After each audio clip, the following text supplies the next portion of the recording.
साइंसी तहकीक में ऐसा होशरुबा इंकशाफ हुआ है कि आप भी दंग रह जाएंगे और बेइख्तियार सुभान अल्लाह कह उठेंगे कि किस तरह नबी करीम सल्लल्लाहु अलैहि वसल्लम ने 1400 साल पहले ही अपनी उम्मत को बचाव की तदाबीर बता दी। साइंस के मुताबिक इंसानी जिस्म में मेटाबॉलिज्म का अमल 24 घंटे जारी रहता है, जिसके बायस हर पल सैकड़ों नए सेल बनते और पुराने टूटते हैं।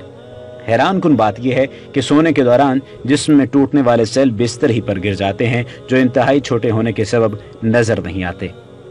अगर बिस्तर को बगैर झाड़े उस पर सोने के लिए लेट जाएं तो ये मुर्दा सेल जिस्म में दाखिल होकर कई मुहलिक बीमारियों का सबब बनते हैं। और साइंस ने भी यही साबित किया है कि इन मुर्दा सेलों को साफ करने के लिए बिस्तर को कम से कम 3 बार झाड़ना लाजमी होता है और ऐसा करने से खतरा टल जाता है।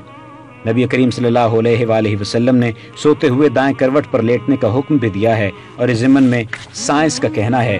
कि ऐसा करने से दिल पर दबाव बहुत कम होता है, जिसके बायस दिल सही बेहतर तरीके से काम करता है और सोने के दौरान भी पूरे जिस्म को खून की सप्लाई बेहतरीन अंदाज में होती है, जबकि दिल के दौरे के खतरात भी कम हो जाते हैं। इसके अलावा दाएं करवट पर सोने से मैदा भी ऊपर की जानिब होता है और उसे रात में खाई जाने वाली ग़िज़ा को हजम करने में आसानी होती है। रात सोने के दौरान मैदे में मौजूद ग़िज़ा अच्छी तरह हजम होती है, जिसके बायस इंसान बेदार होने पर खुद को तरोताज़ा महसूस करता है और तेज़ाबियत भी नहीं होती। इसीलिए कहते हैं कि अल्लाह के प्यारे नबी हुजूर नबी करीम सल्लल्लाहु अलैहि वसल्लम के हर अमल में शिफा है।